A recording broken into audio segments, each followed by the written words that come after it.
কৌশাম্বী ও আদ্রিতকে এবার বিয়েতে কী উপহার দিল সৌমিতিশা কুণ্ড? বিস্তারিত জানতে ভিডিওটি শেষ পর্যন্ত দেখুন। জনপ্রিয় বাংলা ধারাবাহিক মিঠাইয়ের সেটে শুরু হয়েছিল প্রেম পর্ব। অবশেষে সেই প্রেম পরিণত পেল।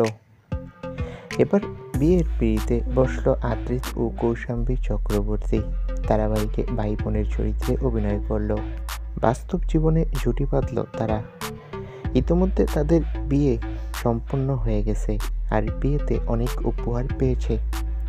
আর অনেকের মনে প্রশ্ন জেগেছে, মিঠাই অভিনেত্রী সৌমিতিশা কুণ্ড কী উপহার দিল তাদেরকে? বিয়েতে আদ্রিতকে একটা পাঞ্জাবি উপহার দিয়েছে সৌমিতিশা, আর কৌশাম্বী চক্রবর্তীকে একজোড়া কানের দুল উপহার দিয়েছে। তো বন্ধুরা, এই আপডেটটি জেনে তোমাদের কেমন লাগলো? তোমাদের কার কার ভালো লাগছে সৌমিতিশা আদ্রিত ও কৌশাম্বীকে উপহার দিয়েছে বলে? কমেন্ট বক্সে তোমাদের মূল্যবান মতামতটি জানিয়ে দাও, আর আমাদের চ্যানেলটি সাবস্ক্রাইব করে রাখো। ধন্যবাদ।